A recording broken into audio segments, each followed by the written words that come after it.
주의 영광을 나타내소서. 올해 저희 교회의 표지요. 올해 이 표를 정하게 된 것은 우리가 지난해 코로나로 인해서 누구나가 다 할 것 없이 유례없는 어려움을 당했고 지금도 그 어려움이 계속되고 있기 때문에 올해는 좀 우리에게 하나님의 영광이 임해서 이 모든 어려움들이 물러가고 평안함이 임할 수 있기를 원하는 그 마음에서 이 표를 정하게 된 것입니다. 그런데 이 시간 우리가 한 가지 기억해야 될 것은 우리들이 이 하나님의 영광을 힘입게 되기 위해서는 우리들이 하나님이 기뻐하시는 모습이 있어야 한다는 것입니다. 이렇게 말씀을 드리는 것은 하나님께서는 우리의 그 온전한 믿음의 모습을 보시고 은혜를 베풀어 주시기 때문에 그렇습니다. 그랬잖아요. 내 믿음이 너를 구원하였느니라. 그래서 오늘부터 몇 주 동안 하나님이 기뻐하시는 그러한 모습들에 대해서 살펴볼 것인데 오늘은 그 첫 번째 시간으로 예배에 대한 말씀을 보도록 하겠습니다. 우리 하나님 앞에서 가장 먼저 보여야 될 모습은 바로 예배입니다. 이 예배가 우리들이 하나님께 보여드릴 수 있는 가장 중요한 모습인 것이죠. 예배라는 말은 영어로 워십입니다. 워십. 가장 높으신 분에게 가장 가치 있는 것을 드리다라는 그런 뜻인데요. 이런 의미에서 이 시간 우리가 하나님 앞에서 생각해야 될 것은 바로 예배라는 말입니다. 이 예배가 하나님께 영광을 돌리고 하나님을 기쁘시게 할 수 있는 가장 중요한 행위인 것입니다. 예배는 또한 만남이라는 의미도 있습니다. 천주교에서는 예배라는 말을 쓰지 않고 미사라는 말을 쓰지요. 이 미사가 바로 만남이라는 뜻을 갖고 있습니다. 성탄절을 크리스마스라고 하는데 크리스는 크리스토스, 그리스도, 마스는 만남, 즉 크리스마스는 예수님과의 만남을 말하는 것입니다. 그러므로 우리는 여기서 예배는 하나님께 영광을 돌리고 그 하나님과 인격적으로 만나는 그러한 행위를 의미하는 것을 알 수가 있습니다. 그러므로 우리 여기서 한 가지 간과하지 말아야 될 것은 우리에게 주어진 이 예배가 특권이자 축복임을 결코 가볍게 여기서는 안다는 사실입니다. 이 예배는 드려도 되고 안 드려도 된다는 말이 아닙니다. 제가 이렇게 말씀을 드리는 것은 이 예배가 우리들이 하나님께로부터 받은 귀한 특권이자 거룩한 의무인데요. 이 예배가 거룩한 의무 때문인지 예배에 성공자가 있는가 하면은 예배에 실패자가 있음을 보게 됩니다. 예수님 이렇게 말씀하셨습니다. 요한복음 4장 23절 말씀에 아버지께 참되게 예배하는 자들은 영과 진리로 예배할 때가 오나니 곧 이때라. 아버지께서는 자기에게 이렇게 예배하는 자들을 찾으시느니라. 하나님은 영이시니 예배하는 자가 영과 진리로 예배할지니라. 예배를 바르게 드리라는 그러한 말씀입니다. 문제는 우리가 이렇게 영과 진리로 참되게 예배를 드려야함에도 불구하고 그렇지 못하고 있다는 사실입니다. 그 이유는 무엇이겠습니까? 바로 사단의 괴계가 있기 때문에 그런 것입니다. 성령님은 우리들을 예배자로 세우지만 사단 마귀는 우리들을 예배자로 서지 못하게 합니다. 사탄은 하나님께 경배드리는 것을 가장 싫어합니다. 그러므로 우리들이 알게 모르게 사단의 역사로 우리들을 이런저런 괴계로 온전치 못한 예배자로 전락을 지키게 하는 것입니다. 하나님께 처음 지음받은 아담에게 찾아온 사탄은 이렇게 유혹하지 않았습니까? 내가 이 열매를 따먹게 되면은 내가 하나님같이 되는 거야 라고 말입니다. 사탄은 이렇게 우리에게 하나님을 예배하지 못하도록 역사하는 것입니다. 여러분 그렇잖아요. 내가 하나님이 되는데 어떻게 하나님께 예배를 드릴 수 있겠습니까? 그래서 그 이후에 하나님의 사람들이 예배에 실패하는 모습을 계속 보여주고 있는 것입니다. 아담의 첫째 아들인 가인이 예배에 실패했고요. 노아의 두 아들 즉 함과 야벳의 후예들이 예배와 거리가 먼 삶을 살게 되었고요. 이스라엘 백성들이 출애굽했을 때 자신들이 예배의 삶을 살겠다고 다짐을 했지만 그들은 출애굽한 이후에 우상을 섬기기도 했습니다. 이러한 모습은 이스라엘이 온전한 국가를 형성한 이후에도 계속됩니다. 솔로몬 왕 이후 이스라엘은 남유다 북이스라엘로 갈라진 이후 하나님을 신실히 섬기기보다 하나님 보시기에 더 악한 자리에 빠지는 것을 볼 수가 있습니다. 남유다는 다윗 왕 때에 약속을 받은 나라로서 신실한 몇 명의 왕이 있었지만 북이스라엘은 초대 왕인 여로보암부터 마지막 19번째 왕인 호세아 왕까지 한 명의 선하는 왕도 없이 그 나라 전체적으로 죄의 나락으로 빠져들게 되었습니다. 이스라엘이 이렇게 남북으로 갈라진 이후에 이스라엘은 하나님이 택하신 백성들의 모습을 상실해버렸습니다. 드디어 하나님은 그들에게 징계의 막대기를 대셨는데 북이스라엘은 주전 722년에 아수르에게, 남유다는 그로부터 136년 후인 주전 586년에 바벨론에게 나라를 빼앗기게 됩니다. 그런데 여기서 우리 한 가지 주목해야 될 사실 한 가지가 있는데, 이 두 나라가 멸망을 당하기까지 가장 중요한 원인이 바로 그들이 하나님을 버리고 우상을 섬겼다고 하는 사실입니다. 우상을 섬긴 사실은 그들이 하나님에 대한 예배를 등한시했다는 사실이에요. 그 모습은 곧 하나님에 대한 믿음이 불성실했다는 사실입니다. 예배의 불성실은 믿음의 불성실입니다. 즉 이스라엘은 솔로몬 왕 이후 북이스라엘이 멸망을 할 때까지 200여 년 동안, 남유다가 멸망할 때까지 340년 동안 하나님 앞에서 불의한 모습을 계속 보였는데, 그 중에 하나가 바로 예배에 대한 문제였습니다. 오늘 우리가 대한 내용은 미가서입니다. 미가서를 쓴 선지자 미가는 이사야 선지자보다 약간 늦거나 거의 동시대의 사람이었는데, 이사야 1장 1절과 미가서 1장 1절에 보게 되면 똑같이 이 두 선지자가 동시대의 사역을 감당한 사실을 볼 수가 있습니다. 이 두 선지자 사역의 차이점은, 이사야 선지자는 주로 남유다에 대한 선지자라면은 미가 선지자는 주로 남유다를 향한 사역이었지만 종종 북이스라엘에 대해서도 말씀을 선포했다고 하는 사실입니다. 그게 차이점이었습니다. 그런데 여기서 우리가 한 가지 이 두 선지자들에 대해서 주목할 사실이 있는데, 먼저 한 가지는 그들이 활동한 때가 이스라엘이 영적으로 어두웠을 때라는 사실이고, 또 한 가지는 당시 이스라엘이 예배에 대한 불의함을 보인 사실입니다. 그들이 감당했을 때 유다의 왕들이 가까이 요담과 아하스 왕이라고 이사야 1장 1절과 미가서 1장 1절에 나와 있는데, 이렇게 말씀하고 있습니다. 요담에 대해서 열왕기하 15장 34절 말씀 보게 되면, 요담이 그의 아버지 우시아의 모든 행위대로 여호와께서 보시기에 정직히 행했으나 오직 산당을 제거하지 아니했으므로 백성이 여전히 그 산당에서 제사를 드리며 분향하였더라. 요담이 여호와의 성전의 유물을 건축하니라 라고 했고, 아하스에 대해서는 열왕기하 16장 2절 말씀에, 아하스가 왕이 될 때 나이가 20세라 예루살렘에서 16년간 다스렸으나 그의 조상 다윗과 같지 아니하여 그 하나님 여호와께서 보시기에 정직 행하지 아니하였으며, 또한 산당들과 작은 산 위에와 모든 푸른 나무 아래에서 제사를 드리며 분향하였더라. 여기에 보게 되면 이 두 왕들이 하나같이 우상을 섬긴 사실을 말씀하고 있습니다. 예배에 대한 불의한 모습이죠. 특히 이사야 선지자는 이렇게 설파하고 있습니다. 예배에 대한 불성실한 모습을 보인 그들을 향해서 이사야 1장 12절에 너희가 내 앞에서 내 앞에 보이러 오니 이것을 누가 너희에게 요구했느냐, 내 마당만 밟을 뿐이니라. 안타까운 모습이죠. 그들의 헛된 예배, 그들의 불의한 예배의 모습이라는 것입니다. 이 같은 사실 우리는 오늘 본문을 통해서도 볼 수가 있는 것입니다. 이 미가서는 소예언서답게 그렇게 내용이 길지가 않습니다. 총 7장으로 되어 있는데 세 부분으로 이렇게 나누게 되면 3장까지 이스라엘의 그 불의함에 대한 심판에 대한 내용이고, 4, 5장이 두 번째 부분으로 회복에 대한 내용이고, 그리고 6장, 7장은 다시 첫 번째 부분으로 올라가서 그들의 불의함에 대해서 회개를 촉구하는 그러한 내용으로 되어 있습니다. 회개 없는 용서와 회복은 없기 때문에 그런 것입니다. 그렇다면 하나님은 먼저 어떠한 죄를 지적하셨느냐라고 할 때 하나님은 먼저 그들의 예배에 대해 말씀하고 있습니다. 오늘 본문 이후에 당시에 이스라엘의 여러 가지 죄가 나옵니다만 가장 먼저 지적한 죄는 예배에 대한 불성실함이었습니다. 여러분, 우리는 이 말씀을 보면서 다시 한번 우리들의 이 예배에 대해서 경각심을 가져야 할 것입니다.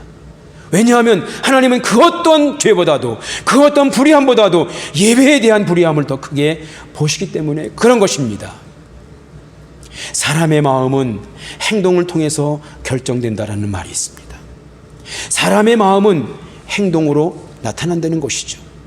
싫어하는 사람에게 좋은 행동을 지속할 수가 없고 사랑하는 자에게 계속해서 불성실할 수 없다는 것인데, 이것은 곧 우리가 진정 우리의 마음이 예수님을 주님으로 모시고 있다고 한다면 우리의 마음은 진실된 예배로 나타난다고 하는 사실입니다. 그런데 오늘 본문에 보게 되면 당시 그들은 그러한 모습이 전혀 없었습니다.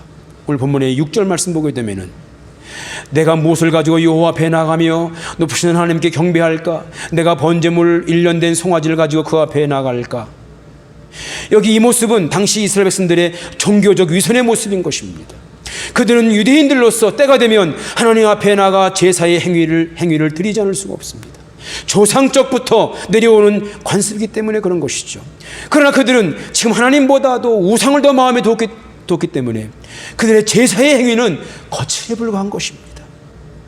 한마디로 그들의 모습은 위선이요 외식이었습니다. 여러분, 주님께서는 이 외식에 대해서 얼마나 신랄하게 지적을 하셨습니까? 예수님 당시에 바리새인들과 서기관들을 향하여 이렇게 말씀하지 않으셨습니까?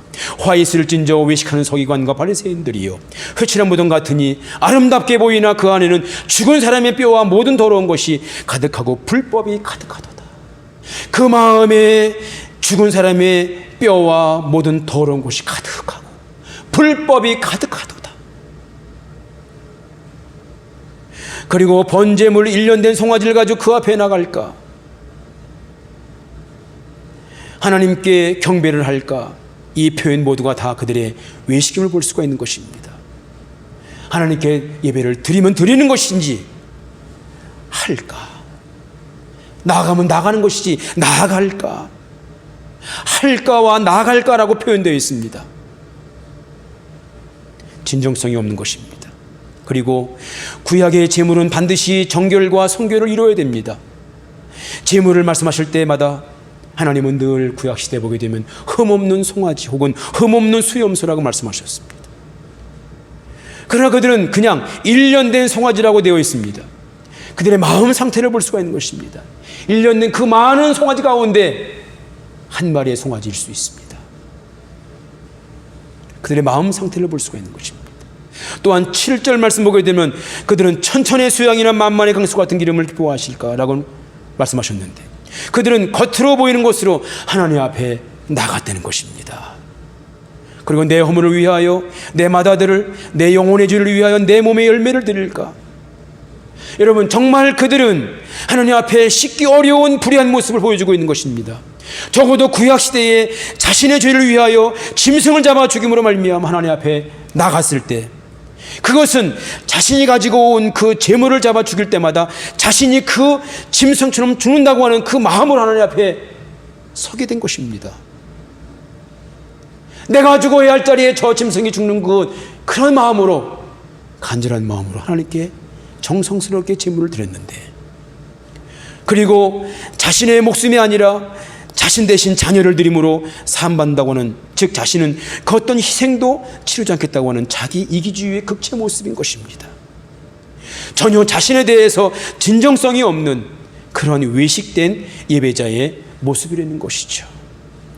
그래서 선지자 이사야는 당시에 그 이스라엘 백성들을 향하여 이렇게 선포한 것입니다. 이사야 1장 11절 이하의 말씀.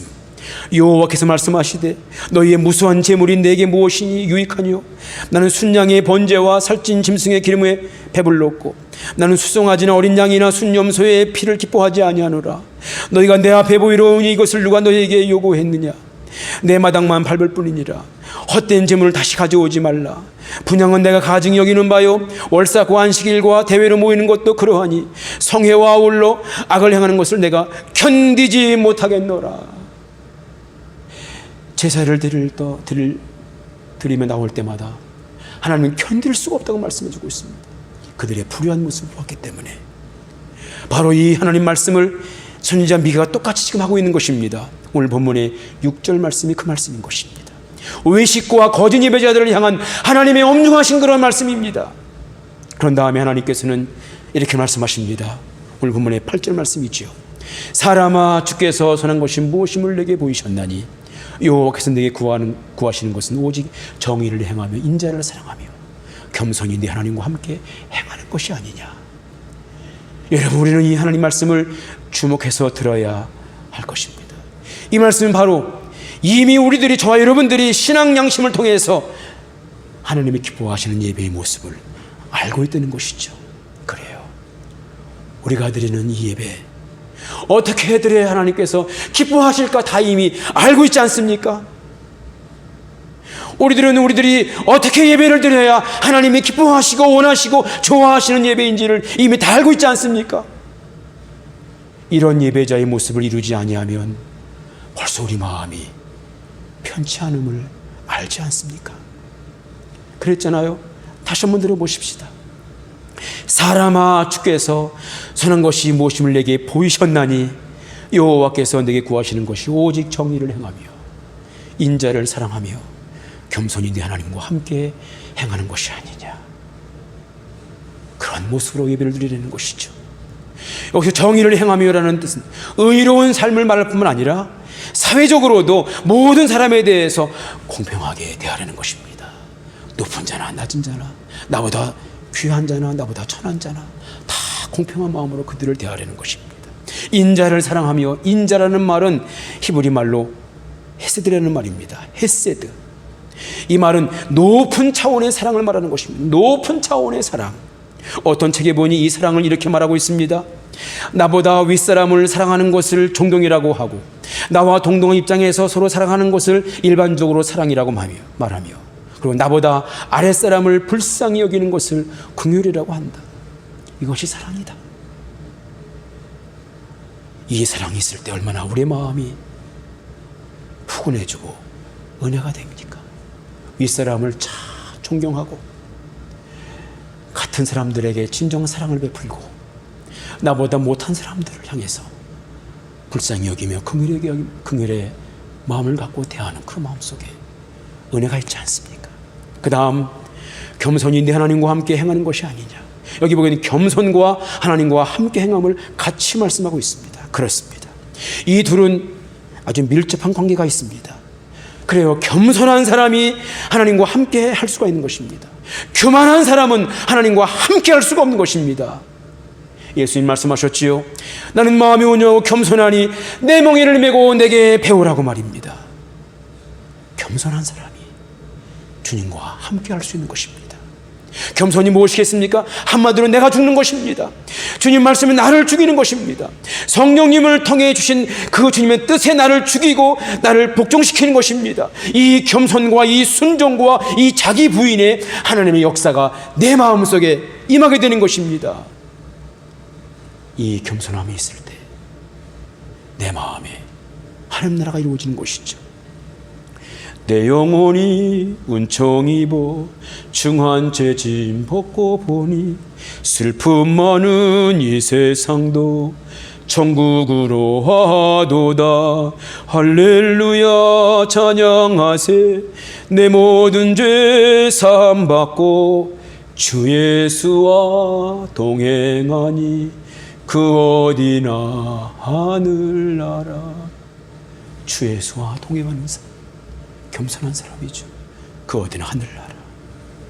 사랑하시는 우리 둔내장로 교회의 성도 여러분들이에요. 우리 오늘 예배에 대한 말씀을 들었습니다. 여러분, 이 예배는 우리들이 드려도 되고 상황이 여의치 않으면 안 드려도 되는 것이 아닙니다. 어떠한 상황에 처하든지 간에 하나님을 향한 그 예배는 온전히 드려져야 하는 것입니다. 하나님의 명령은,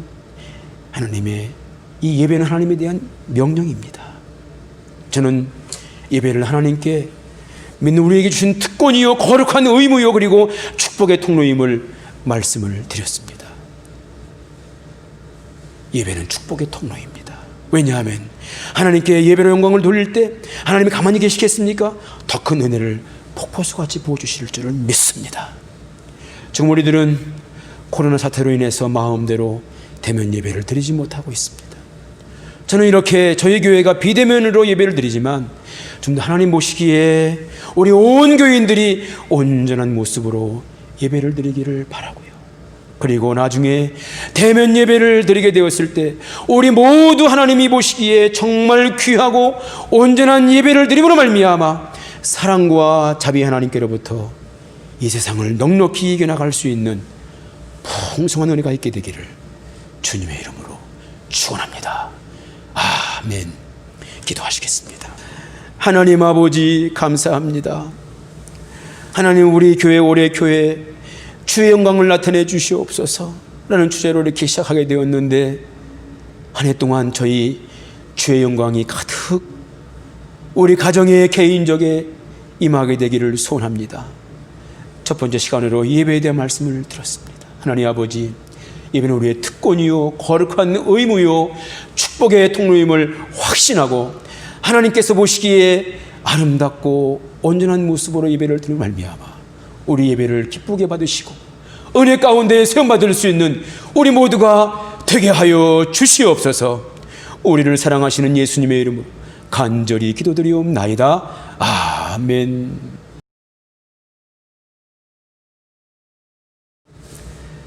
이제는 우리 주 예수 그리스도의 은혜와 하나님 아버지의 그 극진하신 사랑하심과 성령님의 감화 감동하시고 역사하시고 위로하시고 특별히 치료하시고 늘 함께 하심의 은총이 이렇게 오늘도 거룩한 주일을 맞이해서 각 가정에서 예배를 드리는 가운데 하나님께서 기뻐하시고 원하시고 좋아하시는 온전한 예배자의 모습을 이루며 예배를 드리는 가운데 말씀을 듣고 앞으로도 계속 하나님께서 기뻐하시는 예배자의 삶을 살아가겠습니다. 결심하고 다짐하는 하나님의 이 모든 권속들 머리머리 교회와 그들의 가정과 자녀들과 생업의 현장과 우리 교회와 이 지역과 나라와 민족과 온 세계 위에 이제로부터 영원히 함께 하시기를 간절히 축원하옵나이다. 아멘.